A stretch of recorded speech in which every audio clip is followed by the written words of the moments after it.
C'est vrai que le gouvernement n'est pas vraiment au top tout le temps. Il nous aide quand même sur certaines choses. En quoi, en gros, nous, on a nos torts? En quoi, pour toi, eux, ils n'ont rien fait du tout?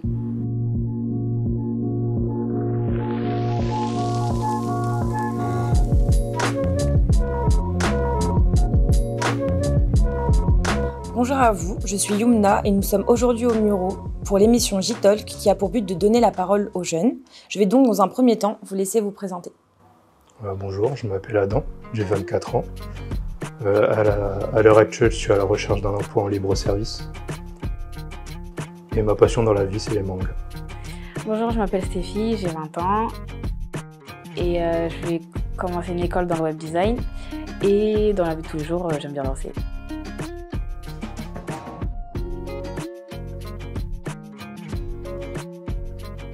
Alors aujourd'hui, le thème du jour concerne l'orientation, qui est quand même une problématique fortement présente auprès des jeunes. Donc je vais donc vous poser différentes questions afin d'avoir votre avis sur ce sujet.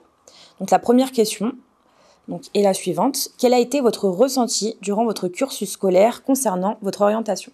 Moi, j'ai eu un mini décrochage au collège, mais après, je me suis vite ressaisie. Ensuite, j'ai eu mon bac au lycée et après le bac, j'ai intégré une école de mode. C'était une école privée. Du coup, en vrai, après, je suis partie. Et après ça, je voulais quand même continuer, mais il n'y avait pas d'aide. J'avais beau chercher, j'avais rien. J'ai voulu travailler aussi et même ça, c'était compliqué. En vrai, pour moi, c'était comme si y avait personne pour m'aider, donc j'ai grave ressenti ça comme un abandon, quoi. Et pour ma part, c'était entre le collège et le lycée. En fin de troisième, début seconde, j'ai eu mon brevet. J'ai voulu m'orienter vers une générale, sauf que vu que j'avais pas les bonnes notes, ils m'ont orienté vers un pro. Mais en fait, ils m'ont pas demandé mon avis. Ils l'ont fait contre ma volonté, on va dire. Et au final, en fait, ça a débouché sur le fait que j'ai bien aimé, contre toute attente. Donc en fait, ça a été un mal pour un bien quelque part.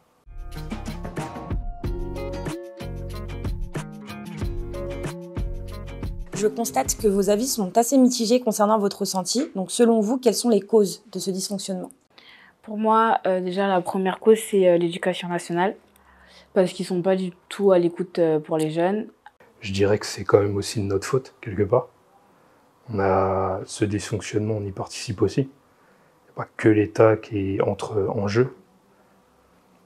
Il y a aussi notre part de responsabilité dans cette histoire. Et même si c'est vrai que le gouvernement n'est pas vraiment au top tout le temps, il nous aide quand même sur certaines choses. En quoi, en gros, nous, on a nos torts? En quoi, pour toi, eux, ils n'ont rien fait du tout? Je dis pas qu'ils n'ont rien fait. Ils ont quand même leur part de responsabilité. Et en quoi, nous, on a nos responsabilités? Parce que nous aussi, on ne fait pas assez d'efforts. Ils font l'effort quand même de mettre des institutions, des aides. C'est pas comme s'il n'y en avait pas. Okay. Il y en a. Je peux pas demander à des jeunes, à des enfants, parce qu'au collège, c'est des enfants. Je peux pas demander à des enfants de directement trouver le métier qu'ils vont faire à l'avenir, alors qu'ils sortent de primaire pour la plupart. Tu peux pas dire à des jeunes de troisième, du coup, là, vous devez choisir le métier que vous allez faire, en sachant qu'il y en a là, il y en a beaucoup, pardon. Il y a beaucoup de métiers. Au lycée, ils vont pas t'en proposer forcément beaucoup. Il y a il y a beaucoup de branches qui font que il y a plein de choix en fait. Donc dans tous les cas, c'est en partie à cause d'eux. C'est pas, ils sont trop immatures. Enfin, pour la plupart, ils sont trop immatures pour décider de leur avenir. C'est vrai que c'est quand même leur part à eux parce que les enfants de cet âge, ils sont pas vraiment comme tu l'as dit, dans l'état d'esprit de pouvoir prendre une décision qui pourrait impacter leur avenir. Mais moi, je pars du principe que à partir de ce moment-là, entre le collège et le lycée, tu commences à entrer dans on va dire, pas dans la vie active, mais on va dire que tu commences à y mettre les pieds et qu'il y a aussi ta part à toi, tu peux réfléchir à ce moment-là aussi. Même s'il n'y a pas que notre part à nous, il y a aussi le gouvernement à côté.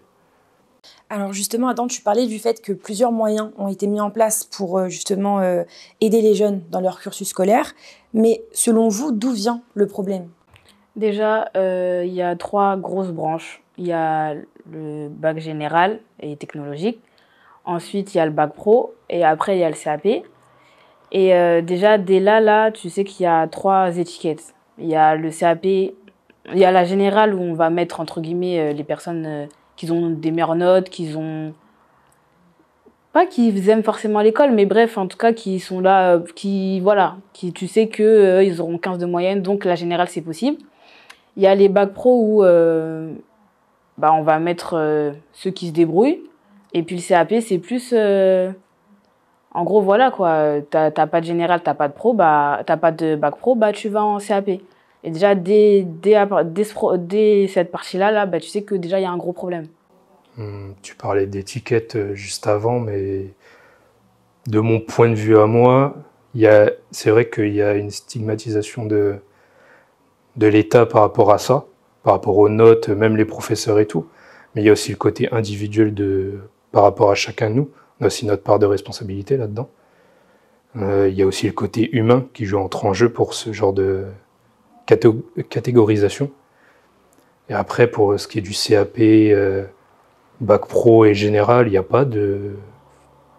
Après, comme j'ai dit, c'est mon ressenti à moi, mais il n'y a pas de différence, c'est juste une filière différente. Si, il y a une différence.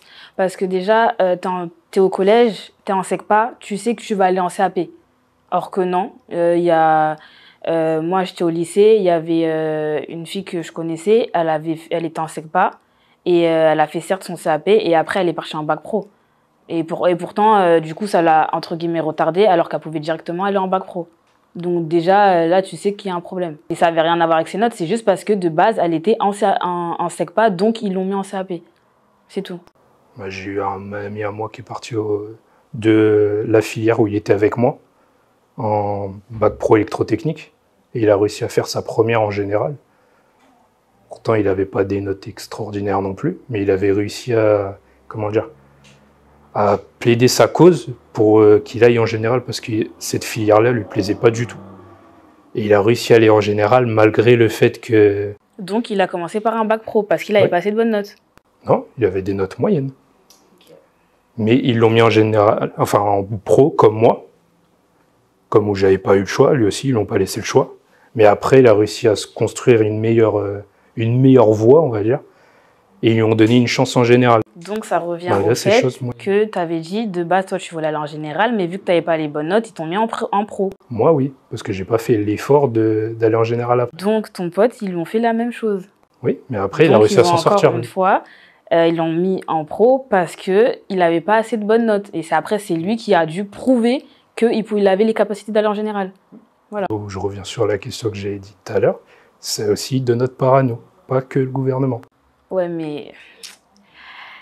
Bref, en tout cas, pour moi, les notes, ça veut rien, ça définit pas la personne. Donc, dans tous les cas... C'est pour ça que je parlais de l'humain tout à l'heure aussi. Il y a aussi le côté humain, pas que le côté des notes.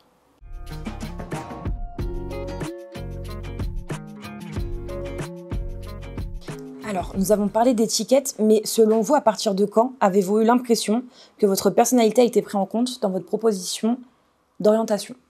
Moi, du coup, ma troisième, en vrai, ça s'est bien passé. Moi, en vrai, je divaguais sur 3 métiers en particulier. Je voulais être un coup psychologue. Ensuite, je voulais être styliste modéliste. Et après, je voulais...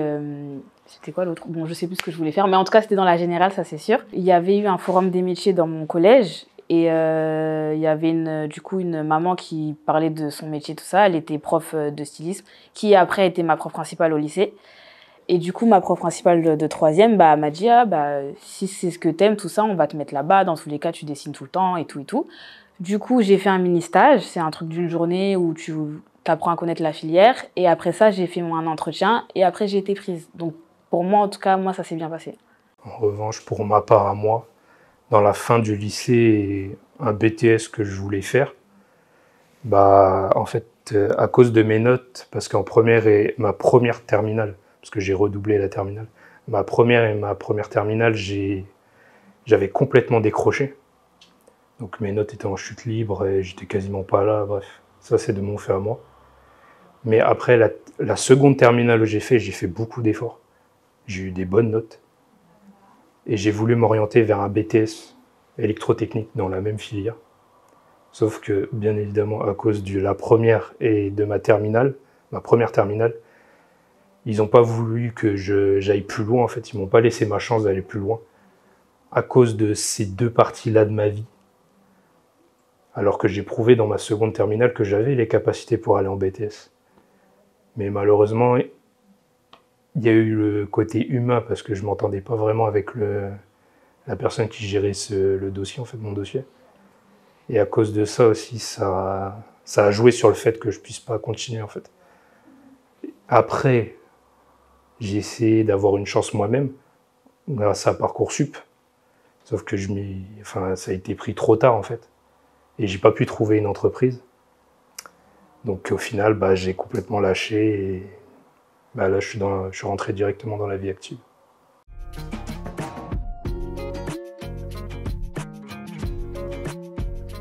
Donc d'après ce que vous me dites, j'aurais quand même une question qui me semble quand même très importante à vous poser.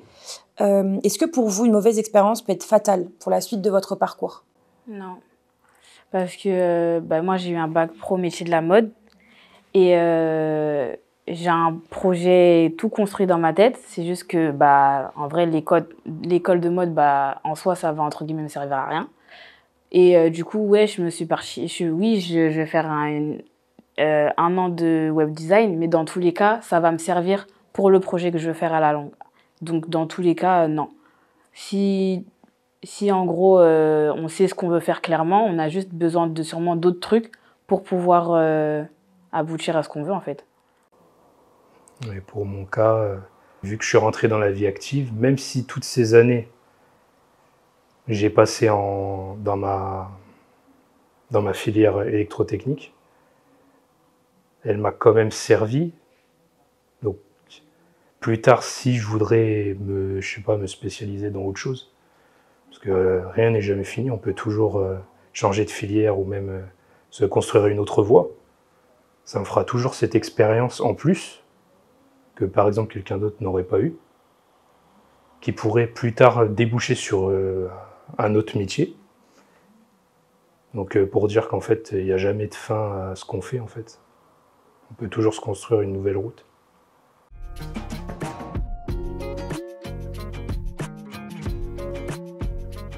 Nous arrivons à la fin de notre échange et je voudrais vous poser la question suivante. Quelle solution proposez-vous pour améliorer ce système? Moi, je pense que si vraiment tous les collèges ils font comme le mien a installé, un forum des métiers ou même proposer des mini-stages ou des journées d'insertion, je ne sais pas comment vous voulez appeler ça, mais vraiment dès la 5e aux jeunes et tout, ça sera plus facile. Comme ça, ils peuvent découvrir différents métiers et ils peuvent, à partir de la 3e, vu que c'est là que tu commences à construire ton orientation et tout, savoir clairement ce qu'ils veulent faire. Pour ma part, à moi, je préférerais mettre un suivi psychologique individuel pour les personnes au collège ou au lycée, peu importe, mais qu'ils aient un suivi psychologique, qu'ils puissent parler et se vider la tête, en fait, peut-être des problèmes potentiels qu'ils ont dans leur vie privée ou même dans la vie à l'école, que ça puisse les libérer et qu'ils aient plus ce poids sur les épaules et qu'ils puissent se donner une autre chance ou un boost en fait pour qu'ils puissent trouver leur propre voie et qu'ils aient la force de continuer, quoi. Et pour conclure, si vous auriez un message important à faire passer, ce serait lequel? Soyez libre de votre décision. Parce que dans tous les cas, en vrai, c'est vous qui faites votre avenir, donc il n'y a personne qui doit choisir à votre place, quoi. Sur ces derniers mots, Stéphie et Adam, je vous remercie pour votre participation à cet épisode de J-Talk et un grand bravo à vous.